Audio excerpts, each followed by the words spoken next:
Coral Realty's Nature's Enclave Coastal Heaven theme-based resort villa plots ECR. மாதம் 10,000 வரை assured rental income. Lifetime free stay at resort. 30க்கும் மேற்பட்ட வசதிகளுடன். Call 9962888888. அன்னை furnitures. அன்னை திருமண சீர்வரிசை பொருட்கள், டிவி, ஃபிரிட்ஜ், வாஷிங் மெஷின் உள்ளிட்ட 200க்கும் மேற்பட்ட பொருட்கள் அடங்கிய திருமண சீர்வரிசை ரூபாய் 99,000 மட்டுமே. தமிழகம் முழுவதும் இலவச டோர் டெலிவரி. தொடர்புக்கு 7550144440 9345044044. Fourth Estate தமிழ் நேயர்களுக்கு அருள்மொழிவர்மனின் அன்பார்ந்த வணக்கங்கள். இது உங்கள் Fourth Estate தமிழ் வழங்கும் தலையங்கம் நிகழ்ச்சி. இன்றைக்கு நம்ம தலையங்கம் நிகழ்ச்சியில தனிமைப்படுத்தப்படுகிறாரா ஆதவ் அர்ஜுன் அப்படிங்கிற ஒரு தலைப்பின் கீழ் தான் பார்க்க போறோம்.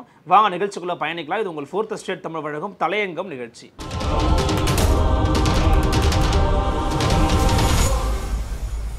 நிம்மதி ப்ராப்பர்ட்டி மேனேஜ்மெண்ட். கான்டாக்ட் 7667008999. சமீபத்தில் ஆதவ் அர்ஜுன் விசிகாவினுடைய துணை பொதுச் செயலாளர் அளித்த ஒரு பேட்டி ஒரு பரபரப்பை உருவாக்கி இருக்கிறது.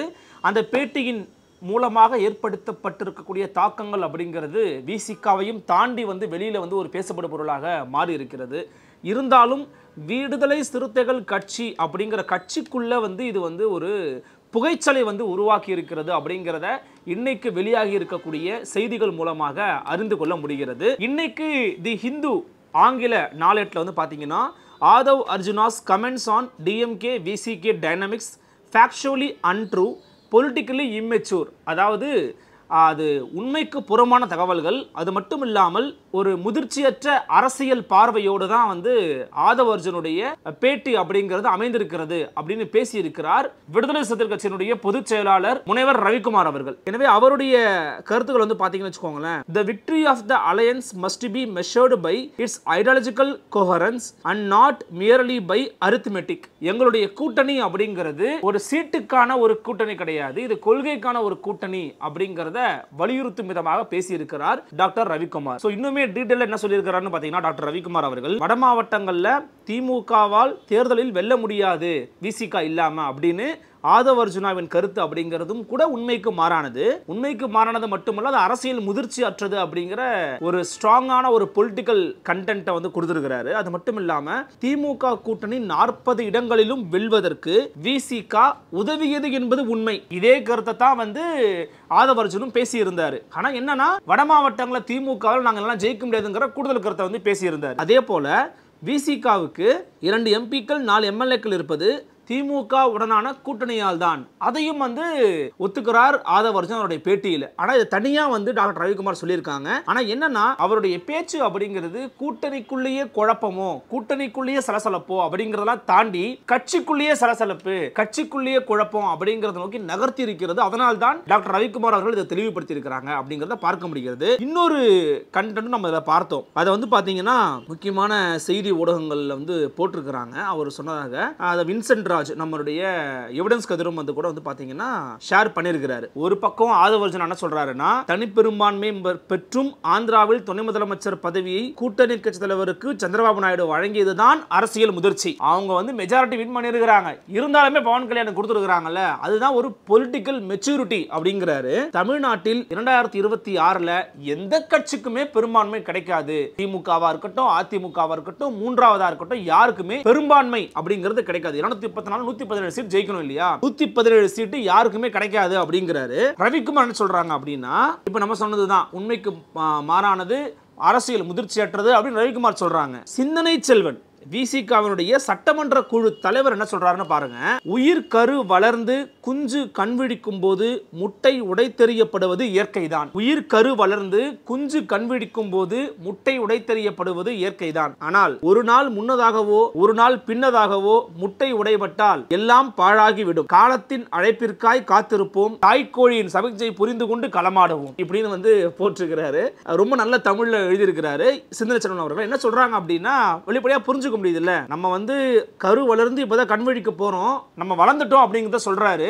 ஆனா வளரும் போது எப்போ ஒரு முட்டை அந்த இடத்தை உடைச்சு வெளியில வரணும் அப்படிங்கிறதுக்கான ஒரு கால நேரம் இருக்குது, ஒரு கால சூழல் இருக்குது. அந்த நேரத்தில் தான் வெளியில வரணும். அது மட்டும் இல்லாம கொஞ்சம் முன்னாடியே பின்னாடியே வந்தாலுமே நமக்கு அது டேஞ்சர் தான், நமக்கு பாழாயிடுவோம். நம்ம காலத்தின் அழைப்பு எப்போ வருங்கிறத பார்ப்போம். தாய்க்கோழி சமிக்ஞை, தாய்க்கோழினா யாரு, டாக்டர் திருமாவளவன் என்ன சொல்றாரோ அதன்படி நம்ம நடப்போம் இப்போதைக்கு அப்படிங்கறத தான் குறிப்பிடுகிறார் சிந்தனை செல்வன் அவர்கள். சோ இப்படியாக ரீதியாக ஒரு கருத்தும் வந்து போய்கொண்டிருக்கிறது. இதுல முக்கியமா நாம எதை வந்து பார்க்கணும் பேசணும் அப்படின்னா, கட்சிக்குள்ள வந்து இது தேவையற்ற ஒரு புகைச்சலை உருவாக்கி இருப்பதாக கட்சியினுடைய வட்டாரங்கள்ட்ட பேசும்போது தகவல்கள் கொடுக்குறாங்க. எங்களுக்கே ரொம்ப ஷாக்கிங்கா இருக்குதுங்க. கட்சியினுடைய மிக மூத்தவர்கள் சொல்றாங்க, எங்களுக்கே ரொம்ப ஷாக்கிங்கா இருக்குது. நாங்க மாநாட்டு வேலைகளில் சீரியஸா ஈடுபட்டுக்கிட்டு இருக்கோம். மாநாட்டு வேலைகளில் ஈடுபட்டுக்கிறதுனால வன்னியரசு போன்றவர்கள் வந்து பாத்தீங்கன்னா யூடியூப் சேனல்ஸ்க்கு வந்து பேட்டி கொடுக்கவே கூடாதுன்னு தலைவர் சொன்னதுனால பேட்டி கொடுக்கறத தவிர்த்துட்டாரு, ஒரு முடிவை எடுத்துட்டாரு அப்படின்னு சொல்றாங்க. அவ்வளவு சீரியஸா மாநாட்டு வேலைகள் பண்ணிக்கிட்டு இருக்கும்போது இவர் ரொம்ப சாவகாசமா ஒரு கருத்தை சொல்லிட்டாரு. இந்த கருத்தினாலே எங்களுக்கு பெரிய பிரச்சனை ஏற்பட்டிருக்குது. எல்லாருமே எங்களை அழைச்சி என்னன்னு கேட்கறாங்க. எங்களால எல்லாருக்கும் பதில் சொல்லிக்கிட்டு இருக்க முடியல.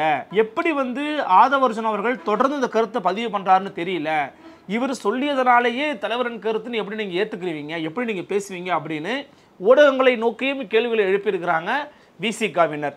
இது தலைவரின் கருத்தாக வந்து எப்படி நீங்க வந்து சொல்றீங்க, அவருக்கு ஒரு கருத்து இருக்கும், நிலைப்பாடு இருக்கும், அதை தான் அவர் ஷேர் பண்ணியிருப்பாரு அப்படின்னு எஸ் பாலாஜி போன்ற விசிகாவுடைய எம்எல்ஏக்களும் வந்து பேசிட்டு தான் இருக்கிறாங்க. ஆனால் ஆதவர்ஜுன் அப்படிங்கிறவருக்கு வந்து பார்த்தீங்கன்னா கட்சிக்குள்ள இதன் மூலமாக தொடர்ந்து நிராகரிப்புகள் வந்துகிட்டு இருக்கு. எப்படின்னா வன்னியரசுக்கும் அவருக்கும் ஒரு முரண்பாடு ஏற்பட்டிருக்குன்னு சொல்றாங்க. இப்போ டாக்டர் ரவிக்குமார் கிளியரா பொலிட்டிக்கல் இம்மெச்சூரிட்டி அப்படின்னு சொல்லி விமர்சனம் பண்ணி பேசியிருக்கிறாரு. மூன்றாவதாக எஸ் பாலாஜி போன்ற எம்எல்ஏக்கள் இது வந்து எங்களுடைய தலைவர் கருத்து கிடையாது, அவரோட தனிப்பட்ட கருத்து அப்படின்ட்டாரு.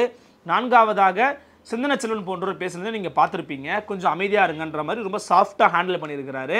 இப்போது வரைக்கும் டாக்டர் திருமாவளவன் இதை குறித்து வெளிப்படையாக கருத்துக்களை பேசவில்லை, வெளிப்படையாக பேசலை.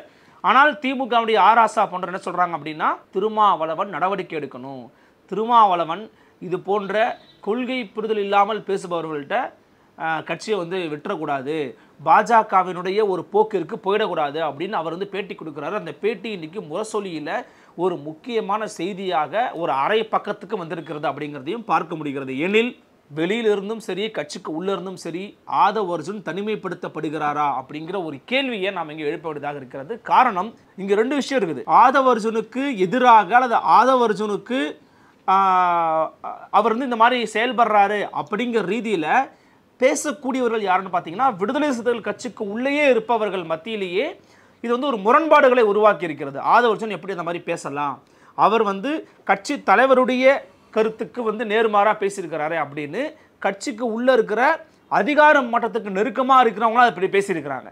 நான் சொன்னேன் இல்லையா, பொதுச் செயலாளர், எம்எல்ஏக்கள், எம்பிக்கள் பேசியிருக்காங்க. ஆனால் சமூக வலைதளங்களில் இருக்கக்கூடிய விசிகாவினுடைய தொண்டர்கள் இருப்பாங்கல்ல, திருமாவினுடைய தொண்டர்கள் இருப்பாங்கல்ல, அந்த தொண்டர்கள்லாம் இதை கொண்டாடிக்கிட்டு இருக்காங்க. சரியா பேசிட்டாருப்பா, சரியா சொல்லிட்டாருப்பா அப்படிங்கிற மாதிரி கொண்டாடிக்கிட்டு இருக்காங்க. இன்னொரு பக்கம் ஆதவர்ஜுனுக்கு எதிராக கருத்து சொன்னவர்களுடைய கருத்தை, ரவிக்குமார் அவருடைய கருத்தை, மரியாதைக்குரிய வன்னியரசுடைய கருத்தை, மரியாதைக்குரிய எஸ் பாலாஜியுடைய கருத்தை, இவங்களுடைய கருத்தெல்லாம் கொண்டு போய் திமுகவை ஆதரிக்கக்கூடிய நபர்கள் எல்லாம் அதை கொண்டாடி பேசிக்கிட்டு இருக்காங்க. இவங்க தான்ப்பா உண்மையான விசிக, இவங்க தான்ப்பா உண்மையான கருத்தை பேசியிருக்கிறாங்கன்னு சொல்கிறாங்க. ஆனால் அஃபிஷியலாக விசிகாவினுடைய இன்னொரு துணை பொதுச் செயலாளர் என்றால் அது ஆதவர்ஜுன் தான். அவர்கள் கொடுத்த பதவி தான். பொருளாதார அடிப்படையில், நுணுக்கங்கள் அடிப்படையில், ஸ்ட்ராட்டஜி அடிப்படையில் அவர் வந்து செயல்பட்டுக்கிட்டு இருக்காரு விசிகாவுக்காக அப்படிங்கிறத பார்க்க முடிகிறது. விசிகாவினுடைய தலைவர் திருமாவினுடைய அந்த ஸ்பீச்சை வந்து ஆன்லைனில் அந்த ட்விட்டர் எக்ஸ்தலத்தில் போட்டதுக்கே கூட ஆதவர்ஜுன் தான் காரணம் அப்படின்னு சொல்கிறாங்க. காரணம் என்னென்னா, அவர் தான் ஐடிவிங்க வந்து மூலதனமாக வந்து பார்த்துக்கிட்டு இருக்காரு. வாய்ஸ் ஆஃப் காமனுங்கிறது அவரது தான். வாய்ஸ் ஆஃப் காமன் செயல்படுறது விசிகேக்காக மட்டும்தான். அவங்க அதுக்காகவே எப்படி வந்து திமுக பெண் அப்படிங்கிற அமைப்பு வச்சு செயல்பட்டுக்கிட்டு இருக்காங்களோ, அந்த மாதிரி ஒவ்வொரு கட்சிக்கும் எப்படி வந்து ஒரு ஐடி விங் இருக்குதோ, அது போல் ஒரு ஐடி விங்கை ஒரு நிர்மாணிக்கப்பட்ட கட்டமைக்கப்பட்ட புத்திசாலிகள் கொண்ட கூடாரமாக உருவாக்கிக்கிட்டு வராரு. அப்போ அதில் இருக்கிறவங்க நம்ம இந்த மாதிரி பேசுகிறதா திமுகவை அட்டாக் பண்ண முடியும், திமுகன்ற அதிகாரத்தை செவித்து கொண்டிருக்கக்கூடிய கட்சியிடமிருந்து அதிகாரத்தை பரவலாக்கம் செய்ய முடியும் அப்படிங்கிற நோக்கத்திற்காகத்தான் ஆதவர்ஜுன் இந்த செயல்பாட்டில் இறங்கியிருக்கிறாரு அப்படின்னு சொல்கிறாங்க அரசியல் விவரம் அறிந்தோர். இப்போ இந்த கருத்து எங்கே கொண்டு போய் விட்டுருக்குன்னு பார்த்தீங்கன்னா, அவங்களுடைய இந்த மது ஒழிப்பு மற்றும் போதைப் பொருள் ஒழிப்பு மகளிர் மாநாட்டுக்கு வேலை பார்க்கலாம், அதை பற்றி பேசலாம், அதை பற்றி நம்ம கொண்டு போகலாம் அப்படிங்கிற நேரத்தில் முற்று முழுதுமாக அந்த மது ஒழிப்பு மாநாட்டை பற்றியே ஒரு பேச்சே இல்லாமல் 24 மணி நேரமும் விசிகா திமுகவோட இருக்குமா இருக்காதா அப்படிங்கிற மாதிரி டிபேட் கொண்டு போகும் விதமாக அவர்களுடைய செயல்பாடு அப்படிங்கிறது அமைந்திருப்பதைத்தான் இங்கே வந்து குறிப்பிட்டு காட்ட வேண்டிய கட்டாயம் இருக்கிறது. எனில் ஆதவர்ஜுனுடைய கருத்து என்பது அவருடைய தனிப்பட்ட கருத்தா அல்லது தலைவரின் ஒப்புதலோடு கட்சியின் நிலைப்பாடாக சொல்லப்பட்ட கருத்தா அப்படிங்கிறத விசிகாவினுடைய தலைவர் டாக்டர் திருமாவளவன் அவர்கள் தான் நிவர்த்தி செய்யணும், அதை விளக்கம் கொடுக்கணும். ஏன்னா ஆராசா போன்றோர் யாரை சொல்கிறாங்க, டாக்டர் திருமாவை தான் நோக்கி கேள்வி கேட்குறாங்க. நீங்கள் ஒத்துக்க மாட்டீங்க நம்புகிறேன், நீங்கள் நடவடிக்கை எடுப்பீங்க நான் நம்புகிறேன், உங்கள் மேலே எனக்கு ஒரு நல்ல மரியாதை இருக்குது, நீங்கள் ஒரு சமரசமற்ற ஒரு போராளி, நீங்கள் ஒரு கொள்கை தெளிவுள்ளவர், சமூக நீதி பால் பற்று உள்ளவர் அப்படின்னு சொல்லி பேசுகிறாரு. அப்போது விசிகாவின் தலைவர் ஆதவர்ஜுன் மீது நடவடிக்கை எடுக்க வேண்டும் என்று சொல்ல வருகிறாரா ஆராசா அப்படிங்கிற ஒரு கேள்வி இருக்கிறது. நடவடிக்கைனா என்ன, அது ஒழுங்கு நடவடிக்கையா, கட்சியை விட்டு ஒதுக்கி வைக்கிறாரா அல்லது துணை பொதுச்செயலாளர் பதவியிலிருந்து இறக்கி வைக்கிறாரா இப்படின்னு பலவிதமான கேள்விகள் அடங்கியிருக்கிறது.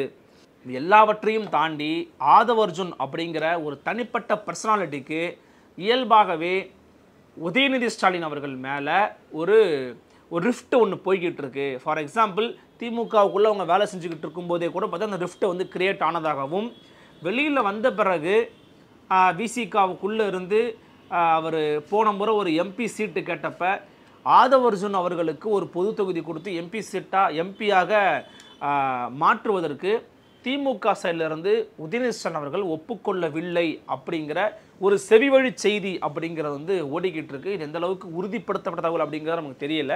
ஆனால் இந்த ஒரு செய்தி இருக்கிறது. இந்த ஒரு விஷயத்தின் காரணமாகத்தான் ஒரு ரிஃப்ட் பில்டாகி அவரெல்லாம் துணை முதலமைச்சர் ஆகலாம், நடிகரெல்லாம் துணை முதலமைச்சர் ஆகலாம், ஏன் தலைவர் ஆகக்கூடாதா அப்படிங்கிற ஒரு கேள்வியை நோக்கி நகர்த்தி இருக்குன்னு சொல்கிறாங்க பொலிட்டிக்கல் இன்சைடு ஸ்டோரிஸை சொல்கிறவங்க. ஸோ இந்த மாதிரியான ஒரு விஷயமும் ஓடிக்கிட்டு இருக்கு. ஸோ ஆதவர்ஜுன் அவர்களுக்கும் உதயநிதி அவர்களுக்குமே கூட இடையில் ஒரு மாறுபட்ட ஒரு முரணான ஒரு கருத்துக்கள் நிலவி கொண்டிருக்கிறது.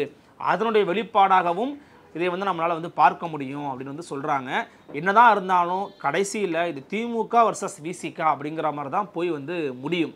ஆனால் 2026 திமுக கூட்டணியில் விசிகா இல்லை அப்படின்னா அவர்களுக்கு என்ன வழி அப்படிங்கிறது ஒரு மிகப்பெரிய ஒரு கேள்விக்குறி தான் அப்படிங்கிறத நம்ம பார்க்குறோம். 1000 தான் அவங்க இன்றைக்கி அதிமுக. இன்னொரு முக்கியமான விஷயம் என்ன அப்படின்னா, விசிகாவினுடைய துணை பொதுச்செயலாளர் திரு ஆதவர்ஜுன் அவர்கள் பேசும்போதெல்லாம் அதிமுகவை அண்டர் எஸ்டிமேட் பண்ணாதீங்கன்னு அடிக்கடி பேசுகிறாரு, அதிமுகவை குறைச்சி மதிப்பிடாதீங்கன்னு பேசுகிறாரு.